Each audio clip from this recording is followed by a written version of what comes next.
بسم اللہ الرحمن الرحیم۔ السلام علیکم۔ میں مکہ معظمہ میں مقیم تھا۔ انتہائی افلاس اور ناداری کا دور تھا۔ فکر و فاقے کی زندگی تھی۔ ایک دن کئی وقت کے فاقوں سے نڈھال، بھوک سے بے قرار گھر سے نکلا کہ شاید کچھ مل جائے۔ کچھ ہی دور گیا تھا کہ ایک گلی میں زمین پر ایک خوبصورت تھیلا پڑا نظر آیا۔ خوبصورت تھیلا ریشم کی رنگین ڈوری سے بڑے سلیقے کے ساتھ بندھا ہوا تھا۔ میں رکا اور سوچا اس میں تو یقیناً کوئی قیمتی چیز ہے۔ آگے بڑھ کر اٹھا لیا اور گھر لے آیا۔ گھر آ کر بڑے اشتیاق سے کھولا اور بے اختیار میری زبان سے نکلا سبحان اللہ! ایسے نفیس اور آبدار موتیوں کا ہار میں نے کبھی تصور میں بھی نہیں دیکھا تھا۔ میں حیرت سے اسے دیکھتا رہا اور اس کی چمک دمک پر تعجب کرتا رہا۔ اسی میں کافی دیر ہو گئی۔ بھوک نے پھر چونکا دیا اور میں پھر باہر نکلا کہ شاید بھوک مٹھانے کے لیے کچھ ہاتھ آ جائے۔ بازار کے قریب پہنچا تو کیا دیکھتا ہوں کہ ایک بزرگ صورت کھڑے ہیں، اعلان کر رہے ہیں اور ان کے ہاتھ میں ایک تھیلی ہے۔ ان کے نورانی چہرے پر پریشانی کے آثار ہیں اور وہ بار بار کہہ رہے ہیں، بھائیو، میرا ایک قیمتی ہار کھو گیا ہے۔ جس بھائی کو بھی ملے وہ مجھ تک پہنچا دے۔ میں ان کا احسان مند رہوں گا اور 500 اشرفیوں کی یہ تھیلی ان کی خدمت میں بطور تحفہ پیش کروں گا۔ میں اعلان سنتے ہی سمجھ گیا ہار انہی بزرگ کا ہے۔ میں نے آگے بڑھ کر ان کا ہاتھ پکڑا اور کہا، حضرت، میرے غریب خانے پر تشریف لے چلیے۔ وہ بلا تعامل میرے ساتھ ہو لیے۔ شاید انہیں احساس ہو گیا کہ ان کا ہار مجھے ملا ہے۔ وہ میرے ساتھ چل دیے اور میں اس سوچ میں غرق تھا کہ 500 اشرفیاں، حلال دولت، بالکل حلال تحفہ، بالکل جائز تحفہ۔ اب میں بھوکا نہیں رہوں گا۔ ناداری کی تاریکی جھٹ گئی۔ فکر و فاقے کا دور بیت گیا۔ میں خوشی میں جھوم اٹھا۔ ہم گھر کے دروازے پر پہنچے اور میری سوچ کا سلسلہ ٹوٹ گیا۔ گھر لے جا کر میں نے ان کو بٹھایا اور پوچھا کہ یہ صاحب، آپ اپنے تھیلے کی کچھ نشانیاں بتا سکیں گے؟ جی ہاں، کیوں نہیں، بڑے میاں نے خوش ہو کر کہا اور پھر ایک ایک کر کے ساری نشانیاں بتا دیں۔ چھوٹے بڑے موتیوں کی تعداد، ان کا رنگ، ڈوری کا رنگ، حد یہ کہ ریشم کے جس دھاگے سے تھیلا بندھا ہوا تھا اس کا بھی رنگ بتا دیا۔ مجھے یقین ہو گیا کہ ہار انہی کا ہے اور میں نے فوراً تھیلا لا کر ان کے ہاتھ پر رکھ دیا۔ بڑے میاں نے کانپتے ہاتھوں سے تھیلا کھولا اور ہار دیکھ کر ان کا چہرہ خوشی سے دمک اٹھا۔ آپ کا بہت بہت شکریہ، آپ نے بڑا احسان کیا۔ خدا آپ کو اپنے غیب کے خزانوں سے اس دیانت کا ایسا بدلہ دے کہ آپ کی روح خوش ہو جائے۔ بڑے میاں نے یہ کہتے ہوئے 500 چمکتی اشرفیوں کی تھیلی میری گود میں ڈال دی اور بڑی ہی احسان مندی اور شکر گزاری کے ساتھ اصرار فرماتے رہے کہ لیجئے، یہ قبول فرما لیجئے، انکار نہ کیجئے، یہ تحفہ ہے۔ میں نے خود ہی اس کا وعدہ کیا تھا، اعلان کیا تھا کہ آپ کو اس کے لینے میں کیا عذر ہے، اور میں عجیب شش و پنج میں تھا۔ میں فقر و نادار، تنگ دستی اور بے کسی کا عالم، کئی دن کا فاقہ اور پھر حلال طیب مال، خوشی کا تحفہ۔ میں نے فیصلہ کیا کہ لے لینا چاہیے، لیکن دوسرے ہی لمحے غیرت اور خودداری نے جھنجھوڑا۔ بے وجہ احسان مند نہیں ہونا چاہیے، مفت کی مزدوری۔ آخر تم نے کون سا کارنامہ انجام دیا ہے جو 500 اشرفیاں لینے کے لیے ہاتھ بڑھا رہے ہو؟ یہ کہ تم نے ان کا ہار ان کو دے دیا۔ ہار تو ان کا تھا ہی، تم نے کیا احسان کیا ہے؟ ان کا ہار تو ان کو ملنا ہی چاہیے تھا۔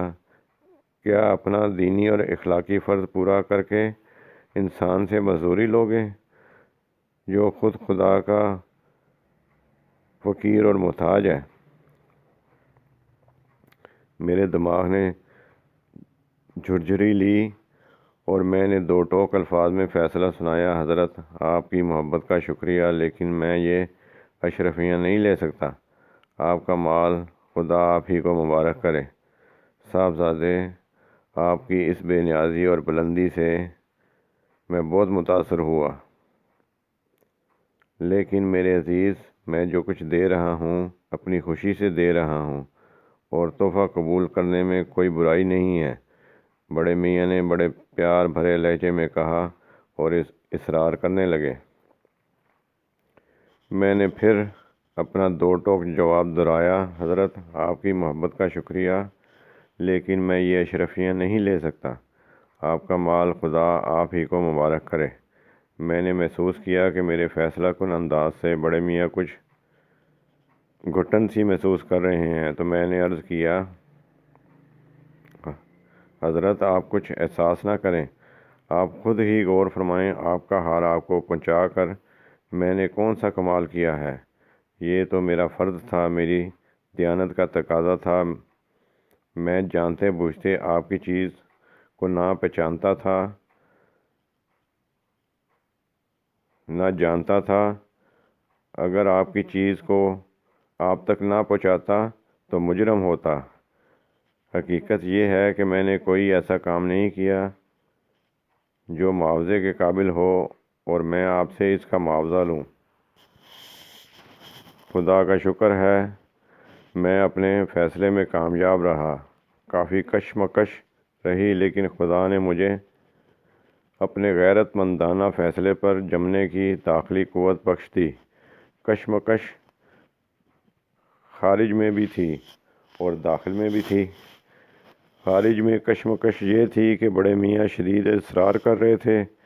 بزرگ آدمی پیار بھرا انداز، معقول دلائل اور شکر گزاری کے جذبے سے سرشار۔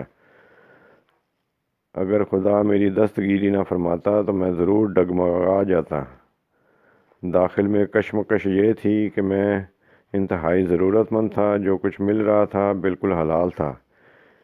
اس کا مالک اپنی خوشی سے تحفہ دے رہا تھا اور تحفہ قبول کرنے میں کوئی قباحت نہیں، لیکن میری عزت نفس اور غیرت مجھے بار بار چیلنج کرتی کہ اپنی ذہانت سستے مول بیچ رہے ہو، اس کی قیمت اس خدا سے کیوں نہیں مانگتے جو آدمی کے تصور سے کہیں زیادہ دیتا ہے؟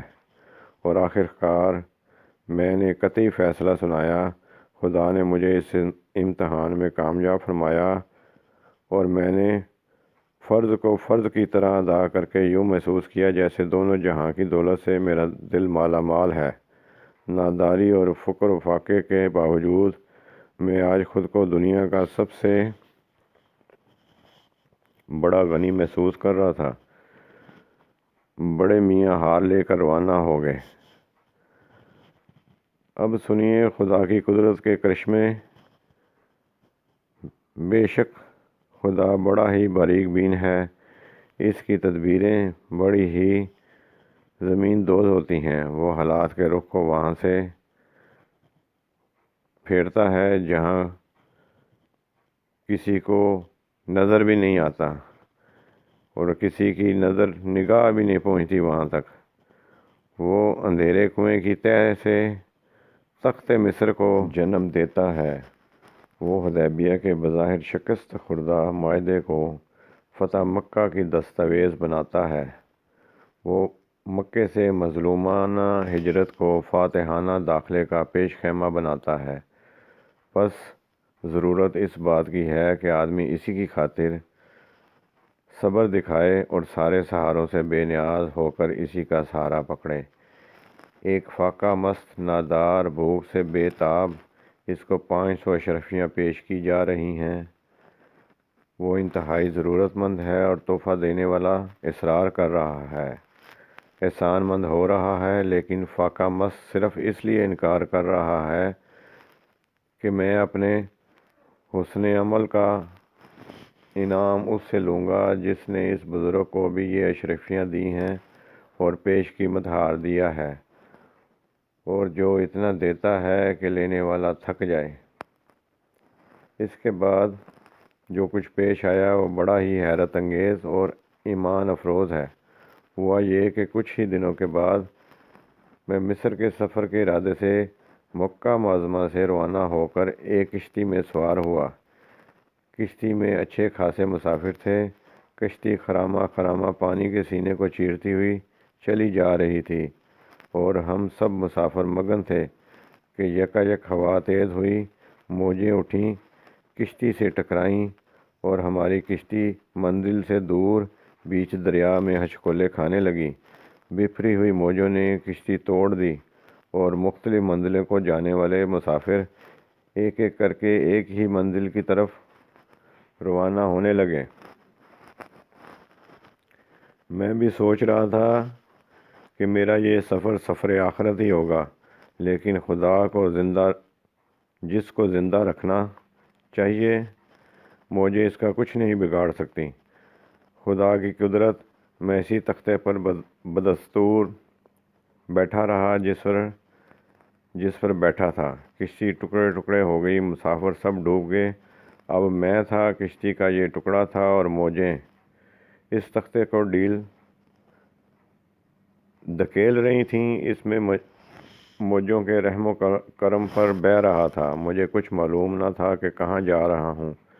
اپنی بے بسی دیکھ کر میرا دل بھر آیا اور بے اختیار میرے دونوں ہاتھ دعا کے لیے اٹھ گئے۔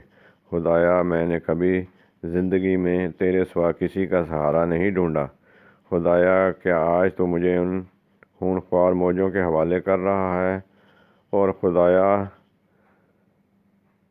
میری مدد فرما۔ اور خدا کی رحمت کو جوش آیا۔ قدرت کے ہاتھوں نے ان موجوں کی گردن موڑ دی اور میں نہایت مطمئن تختے پر بیٹھا رہا تھا۔ تختہ برابر چلتا رہا۔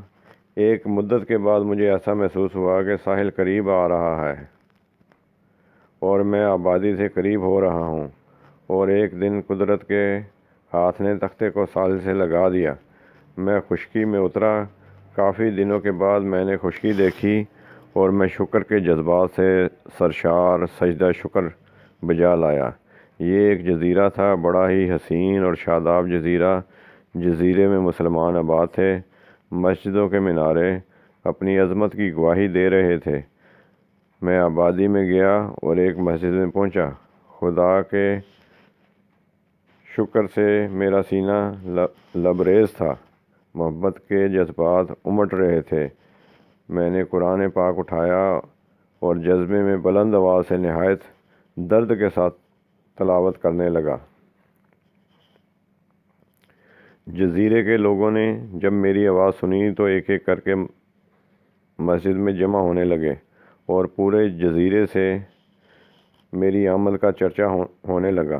لوگ میرے پاس آتے اور مجھ سے مل کر روحانی سکون محسوس کرتے۔ میں ان کی چمکتی پیشانی کی شکنوں میں ان کی عقیدت و محبت کے جذبات پڑھتا اور شفقت و الفت میں ان سے لپٹ جاتا۔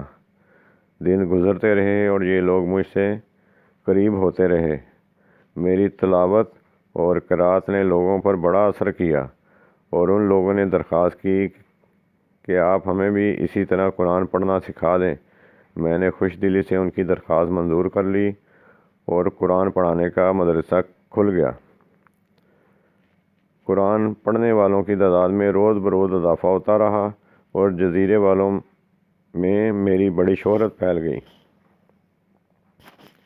لوگ میرا بے حد احترام کرتے اور قرآن کی بدولت دن بدن میرا اکرام و اعزاز بڑھنے لگا۔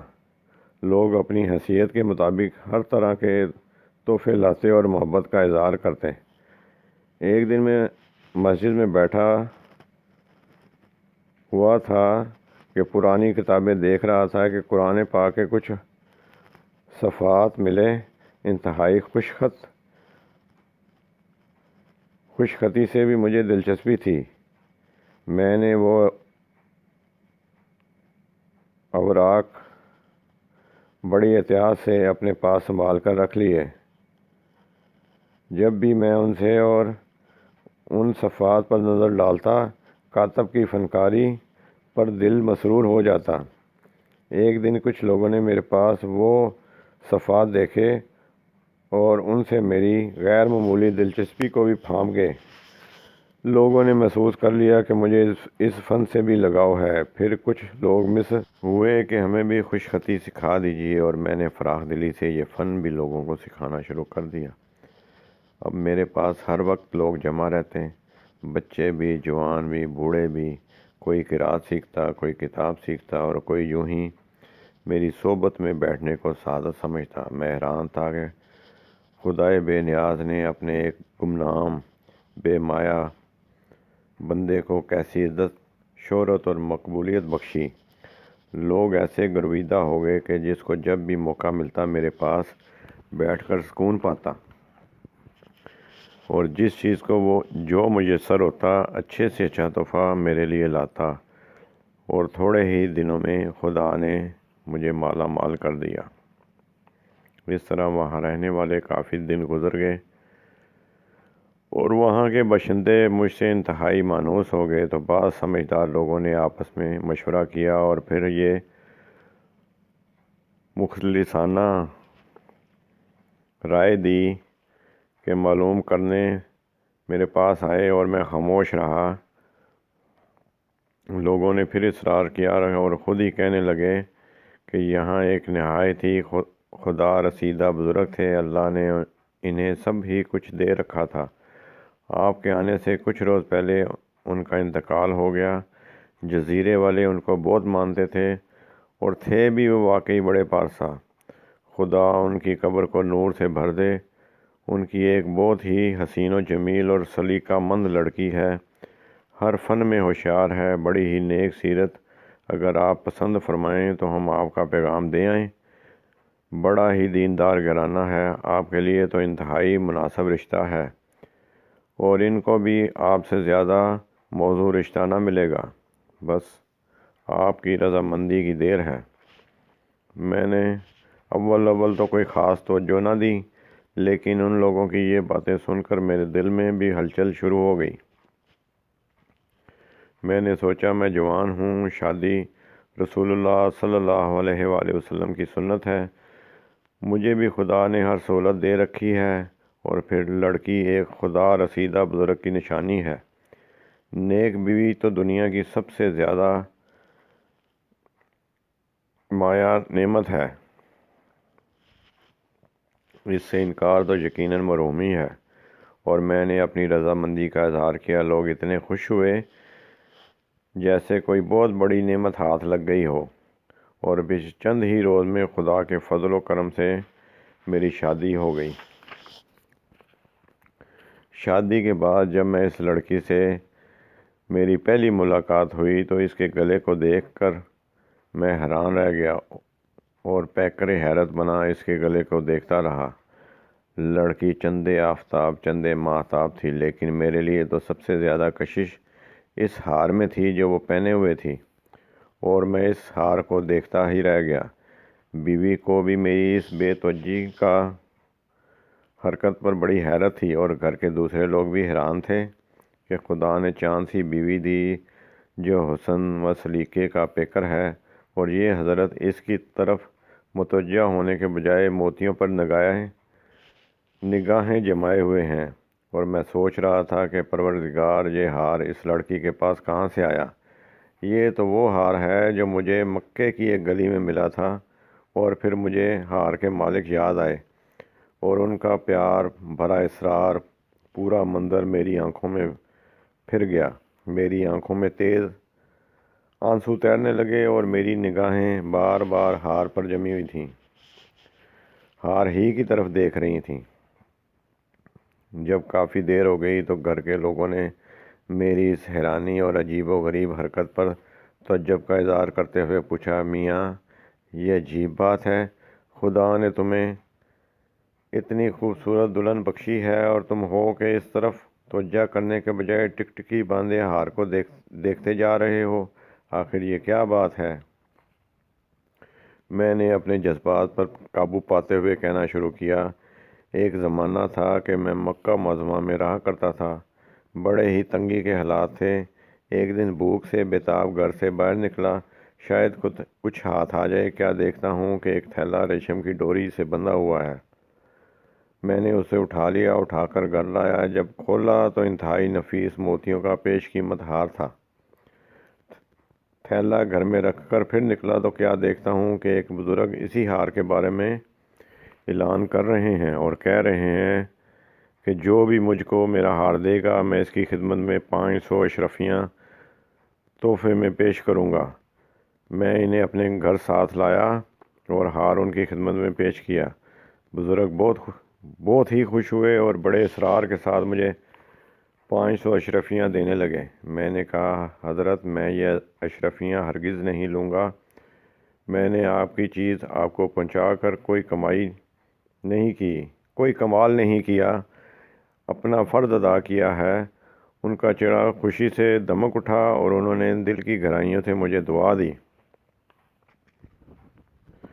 خدا آپ کو اس دیانت اور سعادت کا ایسا بدلہ دے کہ آپ کی روح خوش ہو جائے۔ میری یہ عجیب و غریب داستان سننے کے لیے خاندان کے سب ہی عورتیں مرد جمع ہو گئے تھے اور میں جذبے میں کہے جا رہا تھا۔ پھر وہ ہار لیے وہ نورانی چہرے والے بزرگ دعائیں دیتے ہوئے چلے گئے۔ یہ عجیب و غریب آپ بیتی سن کر چاروں طرف سے سبحان اللہ کی آوازیں بلند ہوئیں اور ایک شور برپا ہو گیا۔ پھر ان لوگوں نے مجھے بتایا کہ یہی وہ ہار ہے اور وہ ہار والے بزرگ آپ کے سسر تھے۔ وہ اپنی زندگی میں اکثر آپ کو یاد کرتے رہتے تھے اور کہا کرتے تھے، میں نے اپنی زندگی میں ایک ایسا سچا مسلمان دیکھا ہے کہ پھر اس جیسا مسلمان زندگی بھر دیکھنے کو نہیں ملا۔ اس نے لاکھوں کا ہار خاموشی سے نکال کر مجھے دے دیا اور اس کی غیرت اور خودداری نے یہ بھی گوارا نہ کیا کہ وہ اپنی دیانت کی 500 اشرفیوں کے انعام سے ملوث کرے۔